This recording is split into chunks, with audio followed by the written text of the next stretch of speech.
समर्थ पद विधि पर विचार चल रहा था। सामर्थ्य दो प्रकार का है, सामर्थ्यम द्विविधम। क्या क्या है? एकार्थी भाव व्यपेक्षा च, एकार्थी भाव और व्यपेक्षा, विविधा अपेक्षा इति व्यपेक्षा, अनेक अपेक्षाएं अलग अलग इसे वाक्यों में होता है, इसलिए व्यपेक्षा सामर्थ्य जहाँ है वहाँ वाक्य प्रयोग होगा, समास नहीं हो सकता। जहाँ मिलकर एक अर्थ उपस्थापित करने की क्षमता होगा वहाँ एकार्थी भाव पर सामर्थ्य रहेगा, वहीं समास होगा। उसको समझा रहे, ये परिभाषा सूत्र है।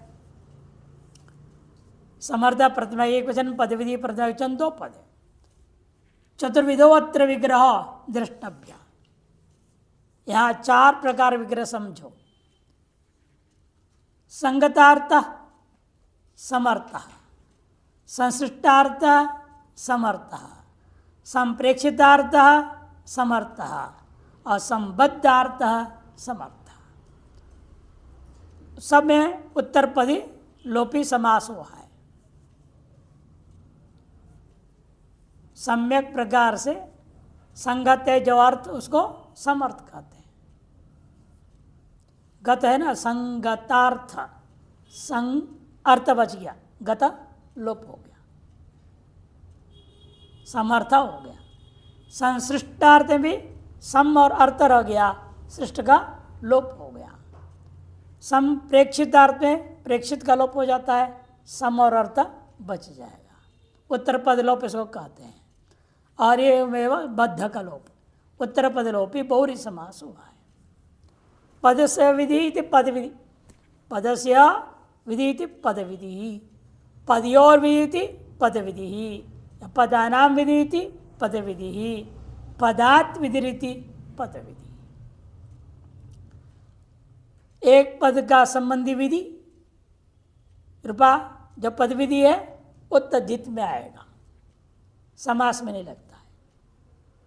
एक पद से भी तद्धित प्रत्यय होता है और समास हमेशा कम से कम दो पद चाहिए, इसलिए आगे दो दिया, पदयोर विधि, पदनाम विधि, ये समास के दृष्टिकोण से कहा। और पदात् विधि, पद से भी विधियाँ होती हैं, ये भी तद्धित में भी है। स्त्री प्रत्यय आदि जो तदिकार वाले प्रत्यय हैं वो सब आ जाते हैं इसमें, पदात् विधि। यदि सर्वविभक्त्यंत, सकल विभक्त्यंतों का जो समास यहाँ तत्पुरुष समास ग्रहण करना चाहिए। परिभाषा सूत्र में ध्यान, ये सूत्र परिभाषा है, अव्यवस्था व्यवस्था प्रदान करना, यही परिभाषा सूत्र काम है ना।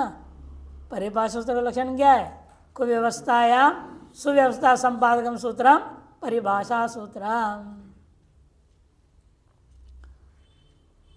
समर्थानां मन संबद्धार्थानां पदानां विधिर्भवति इत्यर्थ। उसे चौथा अर्थ था, उसी को लेकर केवल वृत्तिकार कर है। संबद्धार्थानां पदानां विधिर्भवति, परस्पर संबद्ध एक अर्थ को बताने के सामर्थ्य वाले जो पद होंगे उसके संबंधी जो विधियां हैं, विभिन्न समास आदि विधि, वो वर्णन आरंभ करने जा रहे हैं। उदाहरण है राज्य पुरुष इति राजपुरुष इतर समासो भवति। यतो यत्र राज्य पुरुष इति उभे पदे परस्परम संबद्धार्थे समर्थे स्तः। राज्य पुरुष, राजा का यह पुरुष है, ऐसे जब हम प्रयोग कर रहे हैं इसको हम क्या कहते हैं? लौकिक विग्रह वाक्य। पहले बताया हूं ये लौकिक विग्रह वाक्य होता है। फिर हम लिखेंगे राजन गस पुरुष सु, लिखा जाएगा ना, वो क्या है? अलौकिक विग्रह वाक्य समास में। इन्हें केवल लौकिक विग्रह वाक्य दिखाया है आपके ग्रंथ में, अलौकिक को यहाँ दर्शाया नहीं है।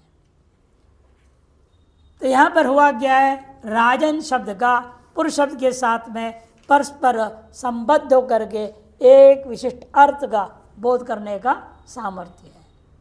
इसलिए यहाँ इन दो पदों के बीच में विधि किया जाएगा। क्या विधि करेंगे? आगे सूत्र आ रहे हैं, समास विधि किया जाएगा। कहीं तद्धित विधि किया जाएगा, कहीं एक शेष किया जाएगा, जहाँ जैसा है वैसा अलग अलग विधियाँ आएंगी। इधर समासो भवति, क्योंकि यह तो ही अत्र राज्य पुरुष इति उभे पदे परस्परम संबद्धार्थे समर्थ्यस्ता। परम भार्या राज्य पुरुषो देवदत्तस्य, यह समास नहीं होगा। भार्या राज्य पुरुषो देवदत्तस्य, लेकिन साथ में जैसे आपको एक के सामने दिख रहे दोनों के दोनों राज्य पुरुष है कि नहीं। जैसे आपने केवल पहले लिखा राज्य पुरुष, यहाँ तो आपने कहा समास हो जाएगा। ये दोनों मिलके एक अर्थ राज संबंधी पुरुष विशेष का बोध करा रहे हैं। यानी यदि हमने प्रयोग किया भार्या राज्य पुरुष देवदत्तस्य, अब इन राज्य पुरुष के बीच में समास नहीं होगा कि राजन शब्द का संबंध हो गया भैया भार्या के साथ और पुरुष का संबंध हो गया वहाँ देवदत्त के साथ। अतः इन दोनों का परस्पर में कोई संबंध बीच में रहा ही नहीं, अतएव समास नहीं होगा। इसके पीछे नियम क्या है, वो नियम हमेशा याद रखना है आप लोगों ने, लिख लो। बहुत महत्वपूर्ण नियम समास का है, बहुत जरूरी याद रखने का। यह सविशेषण, इसको क्या कहते हैं, इसका विशेषण बन गया ये, और वो उसका विशेषण हो गया। इसे नियम बना सविशेषणानाम वृत्तिर्न।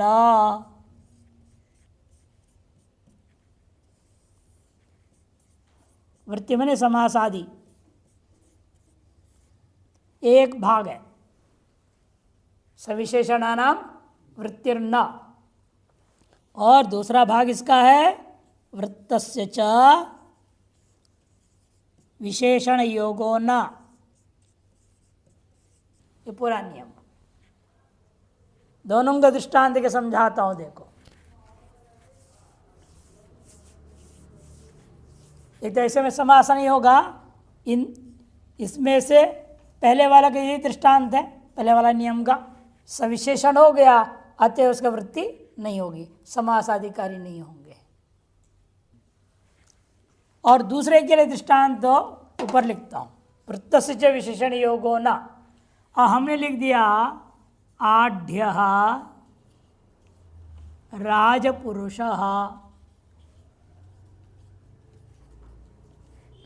क्या समास हो गया ना, इसका नाम है वृत्त, समास हो गया, वृत्ति हो गई, इसे वृत्त कहा जाता है। अब इसमें जो आढ्य क्या है, अमीर, पैसे वाला, सेठ, उसको क्या कहते हैं, आढ्य। कौन आढ्य है इसमें, राजा आढ्य है कि पुरुष आढ्य है? मैं पूछा राजा आढ्य है या पुरुष आढ्य, कौन आढ्य है? हाँ, पुरुष के साथ इसका संबंध होगा, इसके साथ संबंध नहीं होगा। क्यों? ये राजन शब्द वृत्त मैंने समास के अंदर आ गया, और वृत्त वस्तु का विशेषणों के साथ संबंध नहीं होगा। ये कहते हैं वृत्तस्य च विशेषण योगो न। इस में क्या है, राजा गरीब है, उसका पुरुष अमीर है। पहले जमाने में कभी ऐसे हुआ करता था। आपके देश के एक प्रधानमंत्री हुए हैं, लाल बहादुर शास्त्री। वो जो मरे थे उनके ऊपर कर्जा था, गरीब थे, ये उनके मंत्री सब अरबपति थे। घट रहा है ना, राजा गरीब, राजा का पुरुष। हमारा तात्पर्य इतने में वृत्तस्य विशेषण योग ना, एक बार समास के अंतर्गत आ गया, समय अंतरावित वस्तु का विशेषणों के साथ संबंध नहीं हो सकता। और जब पहले से विशेषण से जुड़ा हुआ है, यहाँ पर क्या हो गया, पहले से ही विशेषण जुड़ गया, तभी समास नहीं होगा। इसमें भी हम दूसरे ढंग से लिखूंगा, देखो, तब भी समास नहीं होगा। यूं लिखूं, आढ्यस्य राज्यः पुरुषः। अब इन दोनों के बीच में समास नहीं होगा कि राजन शब्द का विशेषण हो गया राजा अमीर है। जैसे आजकल के लोग है, राजा है अमीर, मंत्री मंत्री सब क्या है, अमीर है। और आम आदमी पुरुष क्या है, गरीब है। या राजा का विशेषण आढ्य हो गया, ऐसे इस राजन शब्द का पुरुष के शब्द के साथ समास नहीं हो सकता। ये सविशेषणानाम वृत्तिर्नो, विशेषण तो खुद के हो या संबंध को लेकर विशेषण हो जाए। जैसे पहले तक क्या था, हम यहाँ पर भार्या राज्यस्य राज्य, तभी समास नहीं हुआ। साक्षात विशेषण होगा तो भी नहीं होगा। ये नियम बहुत महत्वपूर्ण है समझने के लिए, कहाँ समास होता है कहाँ नहीं होता है। इन दो स्थिति में समास, इस बीच में समास नहीं होगा। इस समास होने के बाद हम किसी विशेषण से संबंध करना चाहें नहीं कर सकते आप। जैसे कहीं आप उपनिषद पढ़ेंगे, गीता पढ़ेंगे, कुछ भी पढ़ेंगे, किसका किसा अन्वय होगा नहीं होगा, इन दो नियमों से तय होता है। चाहे श्लोक हो चाहे गद्य हो, देखना पड़ेगा कौन सा विशेषण वाला है कौन नहीं है, उसी हिसाब से अन्वय होगा।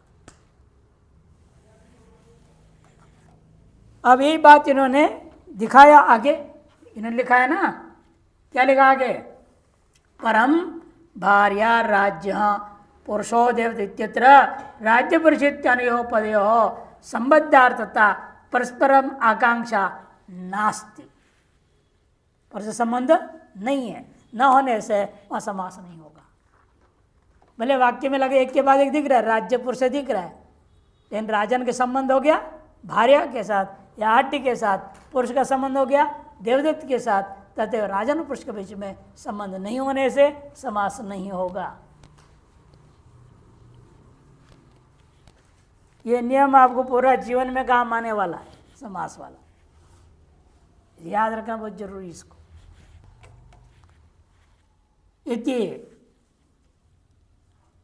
इत्यतः समासो न भवति एवं कष्टम श्रुतः, कष्ट श्रुतः ये द्वितीय तत्पुरुष समास है। कष्टम द्वितीय के एक वचन है, श्रुत के साथ समास हुआ, इसको कष्ट श्रुतः बन गया। दोनों मिलके एक आश्रय बन एकार्थ बोध हो रहा है, इसलिए होता है। सामर्थ्य से विद्यमानत्वात् समासो भवति एवं सर्वत्र, आगे में भी योजी नियम घटा लेना होगा। यहाँ सब समास शुरू हो रहा है, लगातार चलेगा, फिर अवयवी भाव समास शुरू करेंगे। उससे पहले एक दो और बातें कह करके आगे बढ़ेंगे। दो सूत्र इसलिए ला रहे विशेष। शुभा मंत्रिते परांगवत् स्वरे, शुभा मंत्रिते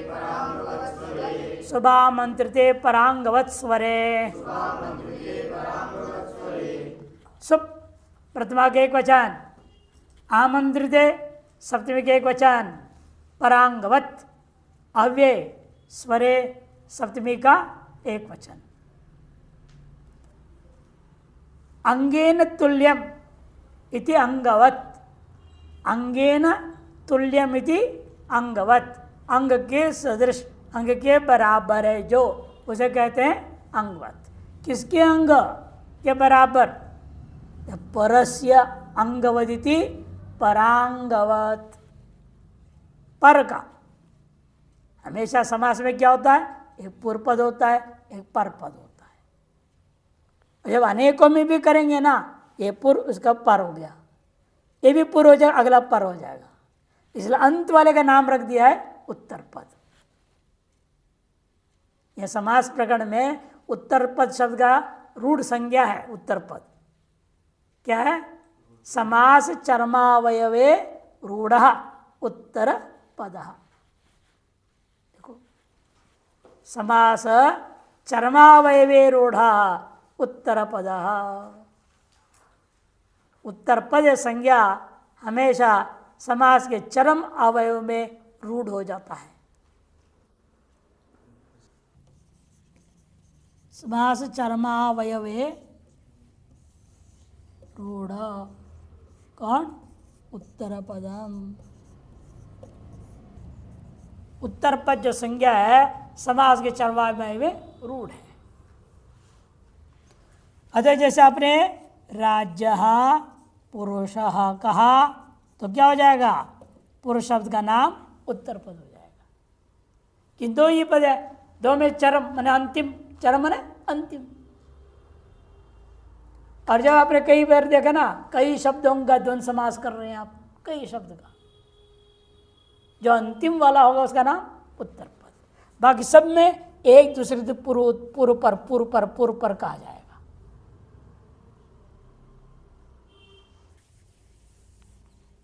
इसलिए कहते हैं यहां पर भी परांगवत, परस्य अंगवत। उत्तर पद अंग से मतलब नहीं, यहां पर का अंग होना चाहिए, उसके सदृश हो। छठी तब समास हो गया। पहले अव्यय बनाया आपने अंगवत, उस अव्यय का पर शब्द समास किया परस्य अंगवदिति परांगवत। अर्थ आमंत्रिते पदे परद स्वंतम परांगवत भवति स्वरे कर्तव्य। आमंत्रिते पदे परत, आमंत्रित पद किसको कहते हैं? आमंत्रित संज्ञा किसकी होती है? शुभामंत्रितम, जो संबोधन में प्रयुक्त होने वाला सुप क्रम से हो, वहां संबोधन का अनुवृत्ति आता है। संबोधन में प्रयुक्त जो प्रथमा का सुप है, कारक प्रकरण में जा चुका है, सब जा चुका है। प्रातिपदिकार्थ लिंग परिमाण वचन मात्रे प्रथमा, ठीक है। उसके बाद वाला सूत्र हाँ संबोधन इच्छा, उसके बाद सामंत्रित, वही आमंत्रित है। वहां से प्रथमा का अनुवृत्ति, यह क्रम है उसका। प्रथमा की अनुवृत्ति आती है, प्रथमा के तीनों वचनों का नाम संबोधन होता है। और उसी प्रथम तीन वचनों का आमंत्रित संज्ञा सामंत्रितम, वही प्रथमा संबोधन पर जो प्रथमा है उसका एक दूसरा नाम रख दिया आमंत्रित। उसमें से भी जो एक वचन है उसका नाम संबुद्धि। क्रम है ना ये सूत्र, एक वचनाम संबुद्धि ही। इसलिए संबोधन में जो शब्द होता है प्रथमा का, एक वचन द्विवचन बहुवचन, उन तीनों का नाम आमंत्रित। उसके परतः आमंत्रिते परे परत सुबंतम, उसके परतः पूर्व विद्यमान जो सुबंत है उसको क्या होगा, परांगवत, पर के अंग के समान उसका स्वर हो जाता है, स्वर कर्तव्य। दृष्टांत है कुंडेन अटन परशुना वृश्चन मद्राणाम राजन कश्मीराणाम राजन इत्यादि। यहाँ है संबोधन, हे अटन, हे वृश्चन, हे राजन, ये संबोधन है। इसका नाम आमंत्रित है। आमंत्रित परे परत सुबंतम, वह जो सुबंत है उसका पर के अंग के समान हो जाएगा स्वर, स्वरे कर्तव्य एवं नान्य था। यह अतिदेश अंगवत है, जहाँ भी वती प्रत्यय आता है उसका नाम क्या होता है, अतिदेश। स्थानिवद आदेशो नर्विदो अंतादिवत सब गए ना, उनमें जैसे होता है वैसे यहाँ भी समझो। वत पर आ गए यहाँ पर, ऐसे ये भी अतिदेश सूत्र है। अतिदेश सूत्र का लक्षण क्या है,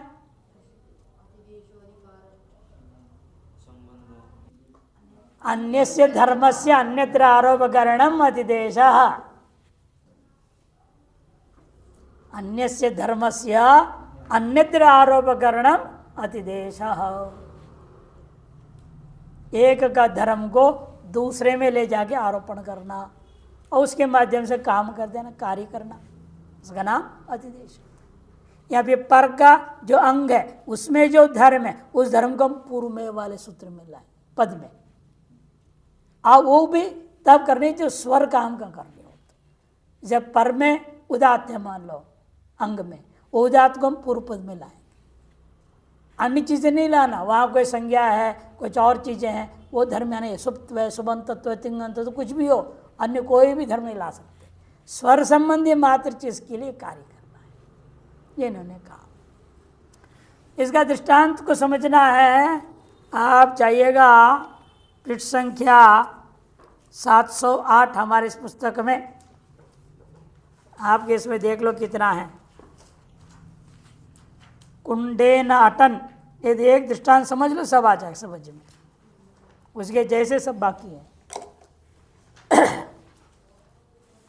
उदाहरण में अटन संबोधनांत पद है, अतः इसकी सामंत्रितम, हाँ 2 3 48 देखो दिया है, 2 3 48 नहीं मिला, 717 717 आपके पास 708 में सामंत्रितम श्याम संज्ञा हुई है, किसका? अटन का। हे अटन, हे चलता हुआ मानो सुनो, अटन में अटकता हूँ, अटन में चलता हुआ। हे राजन, आगे 2 राजन आ रहा है। हे वृश्चन, हे काटता हुआ व्यक्ति, ओ वृश्चो छेदन है, पेट काटना वगैरह। या करे आमंत्रित है, आम संज्ञा होने से आमंत्रित से कुंडेन पद से उत्तर अटन को सर्वानुदात प्राप्त हुआ। कौन सूत्र है? आमंत्रित से च। ये सूत्र क्या करता है? कुंडेन से जो उत्तर भाग में कौन आया है? अटन, उसको सर्वानुदात कर दिया, सब के सब अक्षर, किसमें 2 अच है, अ ट में अ 2 अच, अटन सर्व अनुदात कर दिया, सर्वानुदात हो गया। तत्र प्रकृत सूत्र ने क्या कर रहा है? तो कहा कि स्वर विषय में आमंत्रित पद परे रहते हुए पूर्व सुबंध को परांगवत होता है, परंग के समान ही माना जाए। तो परंग क्या हो गया था? अनुदात। इसे भी सब क्या हो जाएंगे? अनुदात हो जाएंगे। तो यहाँ अटन आमंत्रित पद के परे रहते कुंडेन सुबंध को अटन के समान ही आमंत्रित पद माना गया, अर्थात एक ही पद माना जाएगा। ऐसे अवस्था में पद से उत्तर आमंत्रित पद नहीं रहा तो आमंत्रित से निगात न हो सकेगा।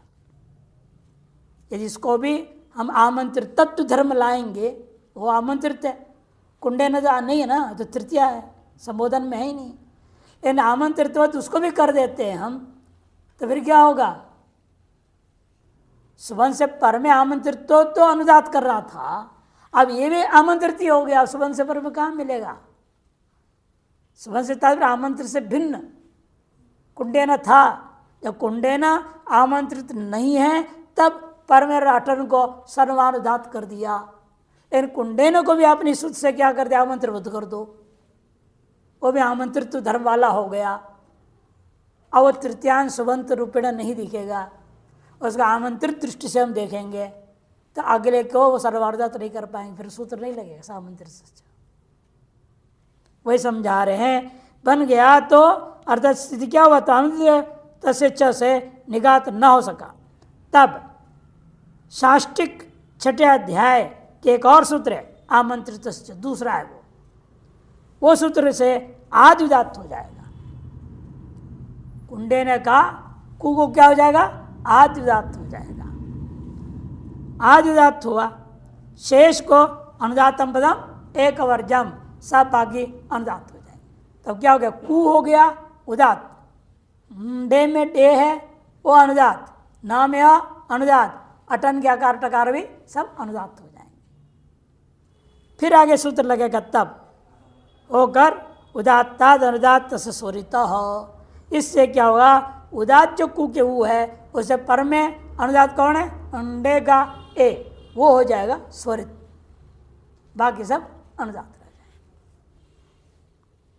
से उदात से उत्तर अनुदात डे को स्वरित हो गया, पीछे डे स्वरित से उत्तर सब अनुदातों को स्वरिता संहिता से एक श्रुति हो गई है। बाकी सब क्या हो जाएगा? इसलिए एक स्वर एक श्रुति हो जाएंगे। ये इन्होंने विशेष दृष्टांत में समझा दिया। उसी प्रकार से अन्य दृष्टांतों को भी ग्रहण करना है। परशुना से प में उदात और र में क्या हो जाएगा? वो स्वरित हो जाएगा। अब समासाधिकार शुरू होता है। प्रासंगिक हो गया, प्राक कडारात समासः, प्राक कडारात समासः। प्राक ये जो आपका प्रथमा अव्यय है, और वैसे प्रथमा के एक वचन में भी प्राक बनता है, जिन्हें अव्यय ले रहे हैं पूर्वर्त में ही। कडारात पंचमी के एक वचन, समास प्रथमा का एक वचन। यह अधिकार सूत्र है। ये क्या है? अधिकार सूत्र है। समास संज्ञा का अधिकार यहाँ से चलेगा। आगे हर सूत्र में समास संज्ञा हो, समास संज्ञा हो, समास संज्ञा हो, ऐसे बोलना पड़ेगा हर सूत्र में। कहाँ तक जाएगा? कडारा कर्मधारये। कडारा कर्मधारय कहाँ है? 2:2:38, वहाँ तक इसका अधिकार जाएगा। स्वयं आगे लिख रहे हैं, अर्थ कडारा करोति सूत्रम वक्ष्यति, प्राक एतस्मात् समास संज्ञा भवतीति अधिकारो वेदितव्य। उसे पूर्व पूर्व तक सभी सूत्रों के द्वारा विहित जो भी कार्य है उसका नाम पड़ेगा समास। अलग अलग समास, यही पूर्व में अपने विचार दृष्टांतों को देख चुके हैं ना। अव्यय भाव समास, तत्पुरुष समास, बार बार सूत्रों के भी विग्रह वाक्य हम देख रहे थे, सुन रहे थे, वो सब समास सब एक साथ आपको आएगा क्रमशः। इसका उदाहरण क्या है? कहते अग्रे उदाहरिष्यामि। ये तो अधिकार सूत्र ना। अपने स्वदेशे वाक्यार्थ बोध शून्यत्व सति प्रदेश वाक्यार्थ भोजनकत्वम अधिकारत्वम लक्षण था ना। अपने देश कोई अर्थ होता नहीं, ये तो अधिकार सूत्र है। यहाँ कोई ऐसे दृष्टांत आगे ही होगा। जब समास करेंगे तब दृष्टांत आएगा। जैसा अगला ही सूत्र शुरू हो जाएगा, उससे अगले में पहले एक सामान्य सूत्र है, इसका नाम केवल समास है। क्या कहते हैं? केवल समास। सह सुपा, सह सुपा, सह अव्यय है, सुपा तृतीया के एक वचन, और जो सुबह मंत्रित सूत्र सुप्ता उसकी अनुवृत्ति करूंगा, वहां से सुप आ जाएगा, प्रतिमा के एक वचन रहेगा। और यह है आपका सुपा तृतीया के एक वचन और सह अव्यय। अनुवृत्ति आ रहा है समास का और सुप का। अर्थवा सुपा सह सुप समस्यते इत्यधिकारो वेदितव्य। सुबंतों के साथ सुबंतों का समास होवे, यह अधिकार चलेगा। केवल समास, सुबंत का सुबंत के साथ ही समास होगा। जब तक नहीं कहेंगे कि भूल चूक से सुबंत का तिंगन से, तिंगन का सुबंत से उल्टा सीधा काम नहीं कर सकते। ये अधिकार कर दिया, सुबंत का सुबंत के साथ ही समास होगा। सुपास सुप समस्यते इत्यधिकारो वेदितव्य। इसे केवल समास का दृष्टांत भी देते हैं लोग, सिद्धांत को सिद्धांत को सभी में इसको केवल समास सूत्र मान के इसका भी दृष्टांत देते हैं। जो समास आगे किसी भी सूत्र से होने वाला नहीं है, उन समासों इस सूत्र से आप कर सकते हैं, सहसुपास।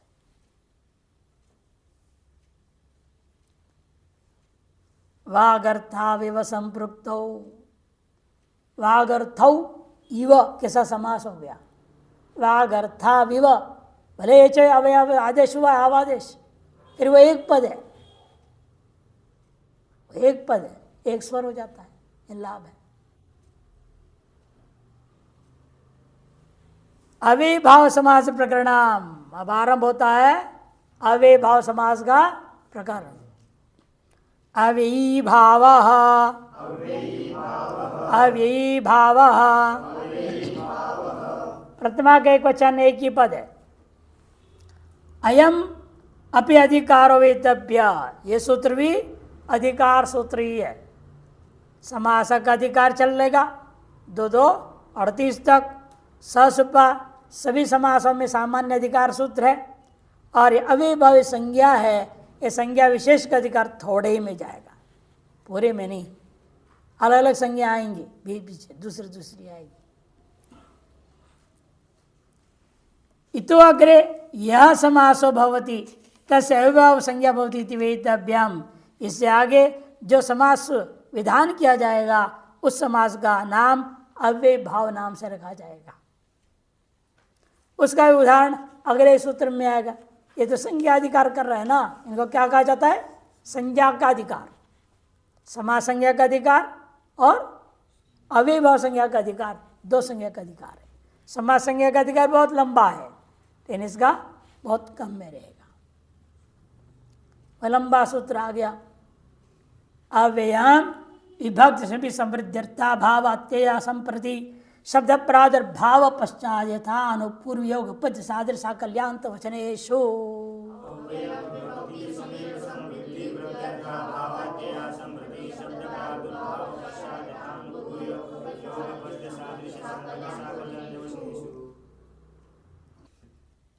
अव्यय विभक्ति समीप समृद्ध्यर्था भाव अत्यय असंप्र शब्द प्रादुर्भाव पश्चात यथा अनुपूर्व योग पद सादृश साकल्यान्त वचनेषु।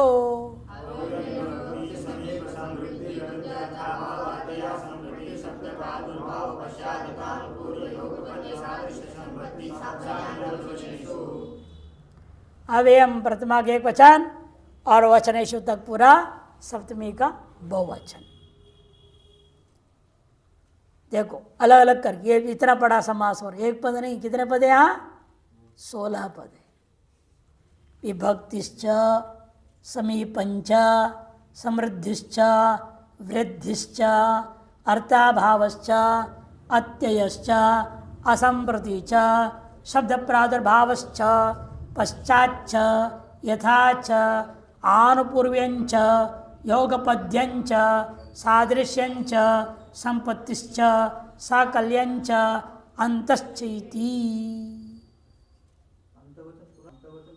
हाँ, अंत तक अलग है, साकल्य अलग, अंत अलग। साकल्यंच अंतश्च अलग अलग किया ना, इसीलिए वो जो वचन है वो सबके साथ जुड़ेगा। उच्यते इति वचनम विभक्तिम उच्यते अनेन इति विभक्ति वचनम तस्मिन्। समीपम उच्यते अनेन इति समीप वचनम। द्वंद्वान्ते श्रूयमाणं पदम प्रत्येकम अभिसंबध्यते। क्या नियम है? द्वंद्वादौ द्वंद्व मध्ये द्वंद्वान्ते च श्रूयमाणं पदम प्रत्येकम अभिसंबध्यते। पहले लिखाया है, सबका दृष्टांत भी जा चुका है आपको। द्वंद्वादों का दृष्टांत कौन सा था?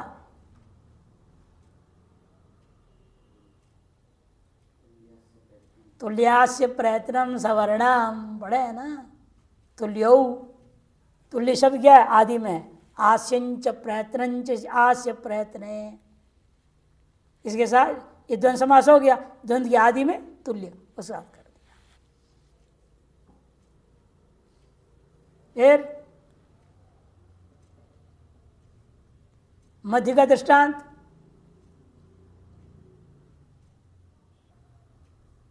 दरा उपसर्गत्वम अंग की विधि नत्वेषु। अंग की विधि नत्वेषु, विधि शब्द कहाँ है? बीच में घुसा है। अंग विधि, की विधि, नत्व विधि।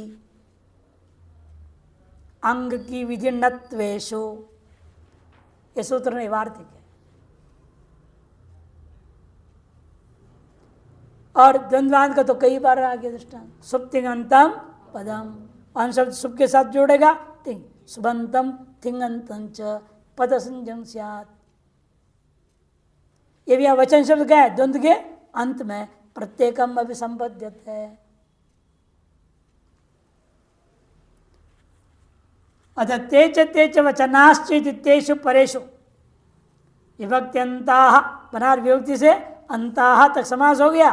तेच ते वचनाश्च, वे और उनको कथन करने वाले जो। विभक्ति अर्थ में हम क्या करेंगे? अभी दृष्टांत देखोगे, अधि को लाएंगे, कहीं उपक को लाएंगे, समीप अर्थ में उपक को लाएंगे, सदस्य के लिए सहा लाएंगे, सहा को सह आदेश कर देंगे। ये सब जो देखेंगे आप तत्त अर्थ में अन्य वचन लाया जाएगा और उनसे ये कथन हो रहा है माना जाएगा। उप लिखोगे और उपशब्द से क्या हो गया? समीप का वचन है वो उप, समीप का कथन करता है जिससे समीपम उच्यते अन्येन। कहना उपैति शब्देन, इस तरह से सबको घटाना है। अर्थ लिख रहे स्वयं, अनुवृत्तियां यहां पर सह सुपा का, सुप का, समासा का और अव्ययी भाव का। विभक्ति सभी समृद्धि, रिद्धेराधिक्यम समृद्धि, विरद्धिम रिद्धेर अभाव, अर्थाभाव वस्तुना अभाव, अत्य मने भूतत्व अतिक्रम, असंप्रति शब्द प्रादुर्भाव मन प्रकाशता शब्द से पश्चात यथार्थ आनुपूर्व्य योगपद्य सादृश्य संपत्ति साकल्य अंतवचन इत्येतेषु अर्थेषु यद अव्ययम वर्तते, जो अव्ययरत इन अर्थों में तत् समर्थेन सुबंतेन सह समस्यते, जो सुबंत अव्यय है उसका दूसरे समर्थ सुबंत के साथ समास हो जाएगा। और समास का नाम अव्यय भावश्च समासो भवति। विभक्ति शब्द ने यह कारकम उच्यते, विभक्ति शब्द से भी यहाँ कारक को ही लेना, षष्ठी को छोड़ना। विभज्यते प्रातिपदिकार्थो अनया इति कृत्वा, विग्रह क्या करूंगा, विभज्यते प्रातिपदिकार्थो अनया, जिसके कारण से प्रातिपदिकार्थ में विभाग दिखता है, भेद दिखता है। जैसे आपने राम का रूप चलाते हो, प्रातिपदिक क्या है, राम, उसका अर्थ बदल जाता है कि अपने आप।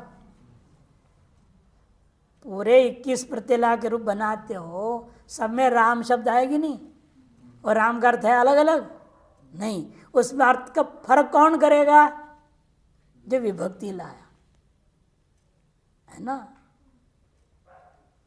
ने, को, से, के लिए बोलते होगे ना, इनसे क्या होता है, अर्थ में परिवर्तन हो। राम ने, राम को, राम से, है कि नहीं, के द्वारा, से के द्वारा होता है, के लिए। ये अर्थभेद कौन पैदा कर रहा है, विभक्ति, इसका नाम इसलिए विभक्ति। विभज्यते प्रातिपदिकार्थम अनेन, विभाग पूर्वक, नहीं तो प्रातिपदिक एक है तो में एक पूरे 21 एक ही अर्थ होगा, तो 21 बनाने की क्या जरूरत है। अर्थ में भेद लाने के लिए हमें क्या करना पड़ेगा, विभक्ति लाना पड़ेगा। इसे उसका नाम विभक्ति रखा गया कि प्रातिपदिकार्थ में विशेष विभाग पूर्वक अर्थ को प्रतिपादन करता है। वही व्युत्पत्ति दिखा रहे, देखो, विभज्यते प्रातिपदिकार्थो अनया इति कृत्वा तच्चय अधिकरणम विवक्षितम, उसमें से भी यहाँ पर कौन सा लेंगे, एक ही विभक्ति अर्थ लूंगा यहाँ पर इस सूत्र में। कौन सा, अधिकरण। अधिकरण कौन होता है, सप्तमी, आधारो अधिकरणम, यही ना सूत्र, वही कार्य, उसको लेना है। तच्चय अधिकरण विवक्षितम, न तो सर्वे कारका, सब कारकों को नहीं लेना, लेना केवल अधिकरण कारक को लेना है। उसका दृष्टांत बनाएंगे। उदाहरण विभक्ति का देखो, स्त्रीषु अधिकृत्य, स्त्रीषु अधिकृत्य, कुमारीषु अधिकृत्य इति अधिस्त्री बनेगा। वहां पर लघुवाद में दृष्टांत क्या दिया है, हरौ इति। वहां अन्यत्र ग्रंथों में हरौ इति, इन्होंने दिया स्त्रीषु इति, कुमारीषु इति, ये विग्रह वाक्य होता है। यहाँ लिखेंगे हरि धानगी। सप्तमी अर्थ बताने के लिए क्या प्रयोग होगा बताया, अधि। इसी प्रकार की स्त्री सुप बहुवचन है और अधि, यहाँ कुमारी सुप और अधि लिखा जाएगा। समास संज्ञा होने से प्रातिपदिक संज्ञा हो जाएगा, कृत अधित समासाश्च। प्रातिपदिक संज्ञा होने का क्या लाभ है, सुप धातु प्रातिपदिक, ये सूप का लोप हो जाएगा। बचेगा क्या तब? हरि अधि, स्त्री अधि और कुमारी अधि बच गया। अब उस अधि का क्या नाम पड़ेगा? प्रथमा निर्दिष्टम समास उपसर्जनम से उपसंज्ञा होगा तो उपसर्जनम पूर्वम, उस अधि का प्राक प्रयोग होगा तो रूप बनेगा तब अधिहरि। ठीक है, और अधिस्त्री और अधि कुमारी। दीर्घ कारांत रहेगा पहले, बाद में इन दोनों को क्या होगा?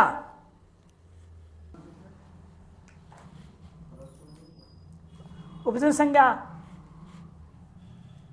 उसकी नहीं मानी जाएगी ना। गोस्त्र उसकी एक विभक्ति जब निपा से उपसंज्ञा होगा तब वो सूत्र लगता है, ये से उपसर्ग से नहीं होगा। एक और अविभावश्च सूत्र है, उसको क्या करता है? वो समास को नपुंसकलिंग करता है, तब ह्रस्व नपुंसके प्रातिपदिकस्य ह्रस्व हो जाता